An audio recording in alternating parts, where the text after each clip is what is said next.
guys, we're going through a push session today. We're starting off with single arm lat pull down, just like I always do on my push days right now in this rotation.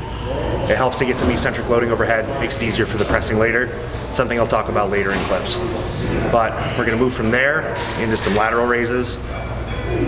Side delts are weak for me. And then we're gonna get into all the pressing and then back to more accessory work at the end. So this is just another standard push day, nothing really special about this one. It's checking boxes, getting in, getting out. Done.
Come on.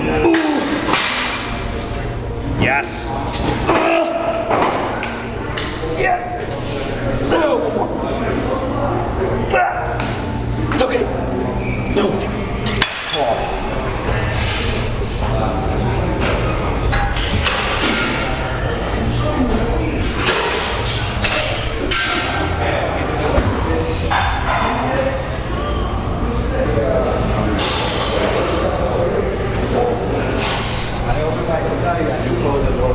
Yep. Come on. Come on.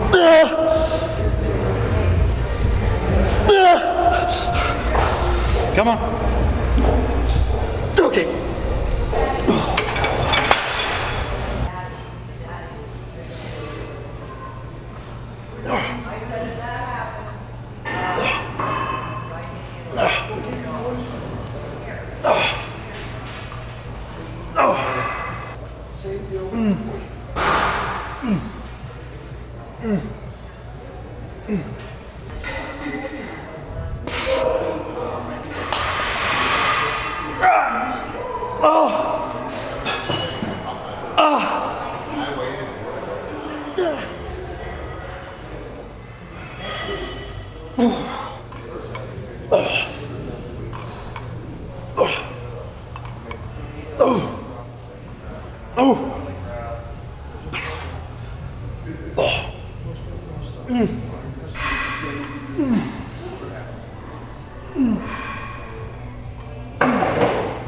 Come on.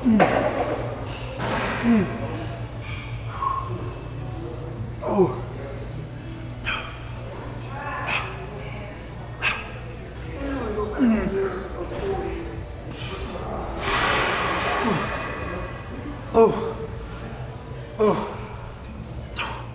All right, so we just did our first working set of side laterals. We just did a straight set. We're gonna do a triple drop set now. Nick's gonna do a quick tutorial on why we do our side laterals the way that we do them at the angle that we do them.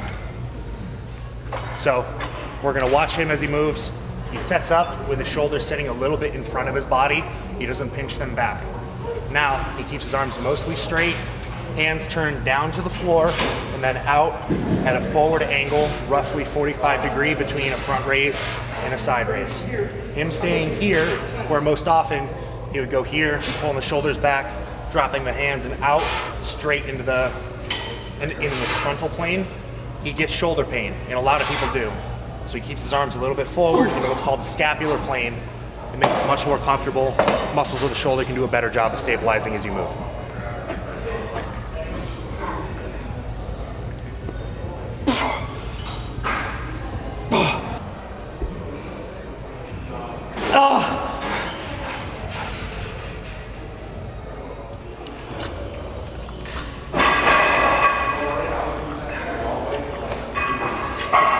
sit. Stay down, sit. Hank, sit. Yeah. Bubba, sit. Good boy. But he's got him up. I'm gonna be a YouTube star. Right, Baba? There you go. Go, Papa. Go, Papa.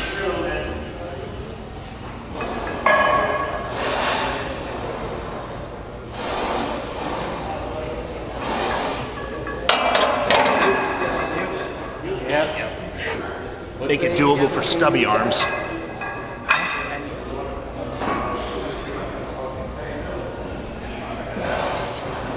Nice.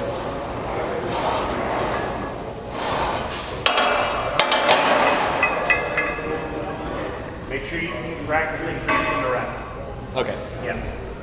I know it's the warm-up, but make sure that you're cueing it, because once you go onto the working set, you want to autopilot and not miss. Yep.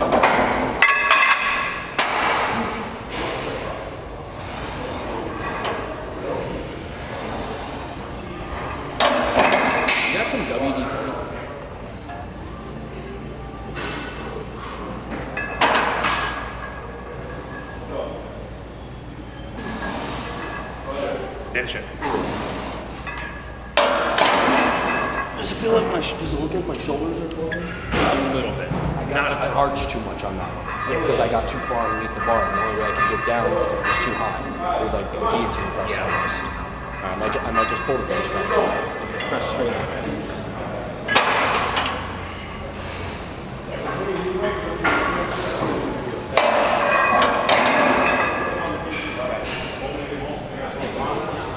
A little sticky.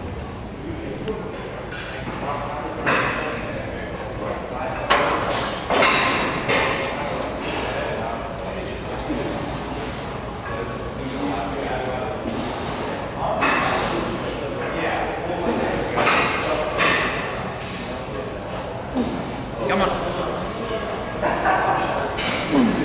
Stick with it. Yep.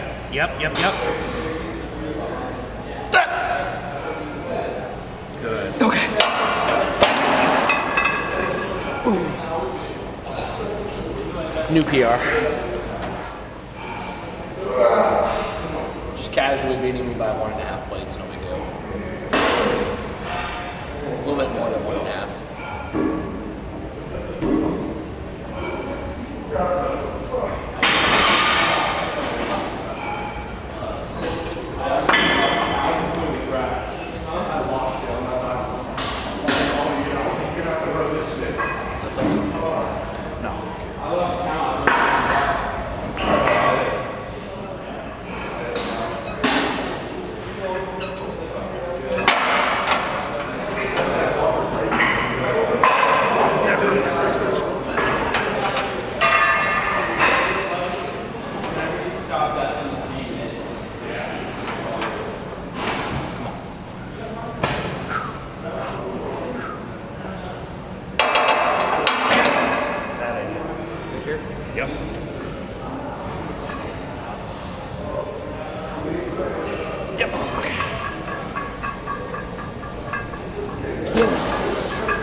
Come on.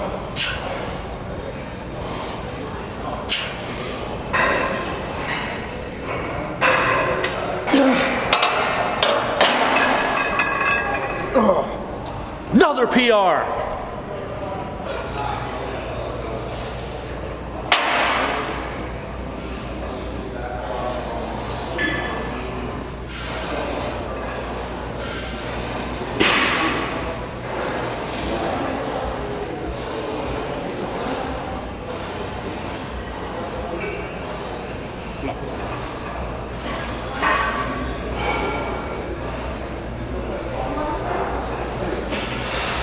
Finish, finish, finish.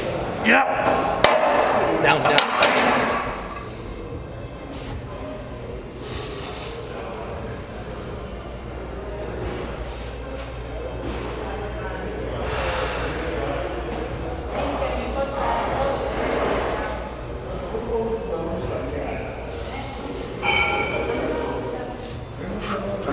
we go. Yeah. Oh.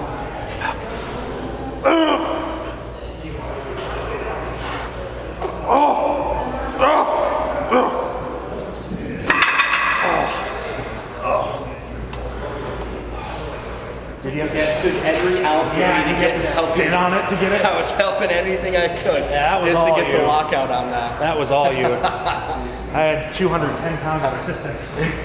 All right, so now we're on the Incline Prime. Like I mentioned before in some other videos, if you have access to equipment like this, you definitely should be using it. So today, we're doing 3 sets. We're loading it differently on all 3 sets. So we already did one where we had our middle peg and our top peg and our bottom peg loaded. This is gonna be all middle. And then we're gonna do another 70-30 split where we have 70% in the middle and then 30% up top. I've gone into detail on like what the different pegs mean, so you're just gonna have to go back and watch some of the other videos. But that's what we're doing for this next movement. I fumbled around on that.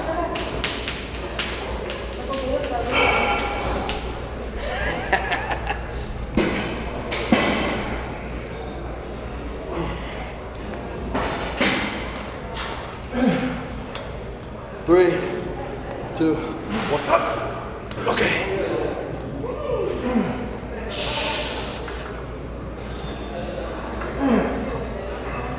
Come on.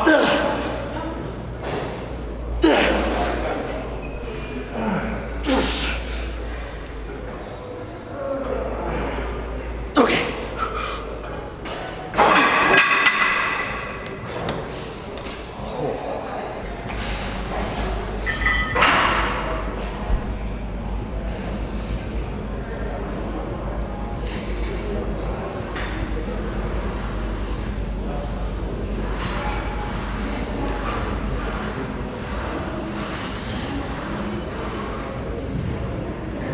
Here we go.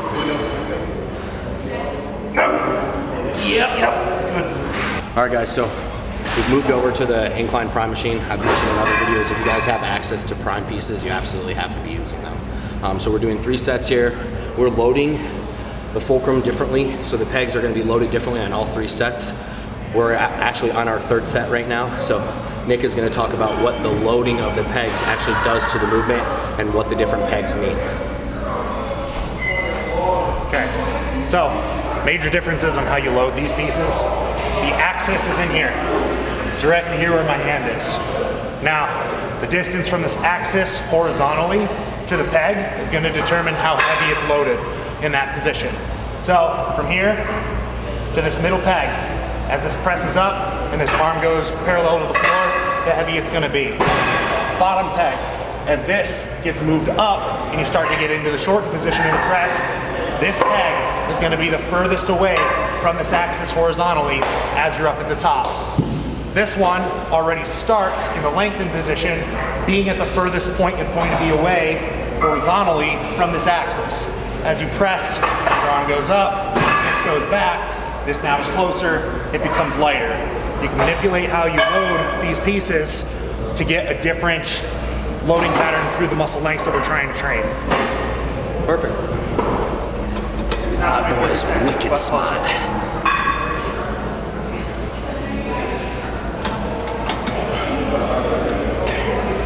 Ready? Yeah. 3, 2, 1, up. Okay, that's fine.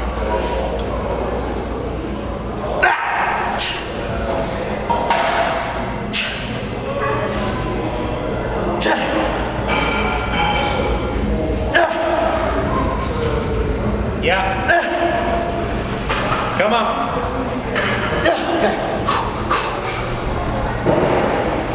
Yeah. Go, go, go, go, go. Control down.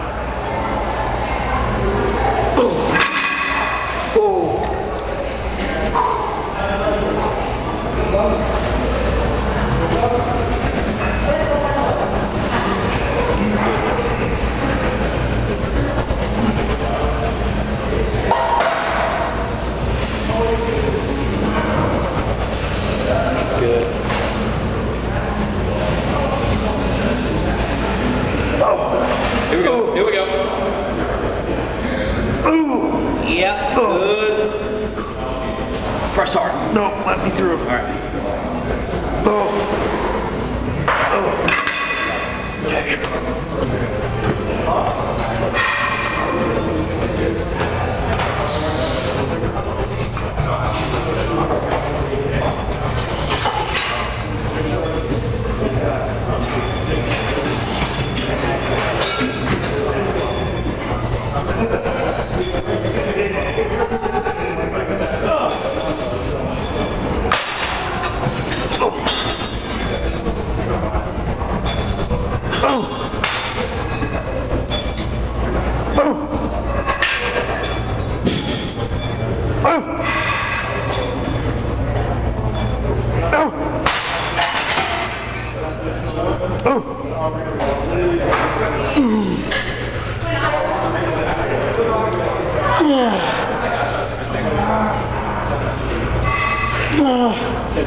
Not partial. Okay.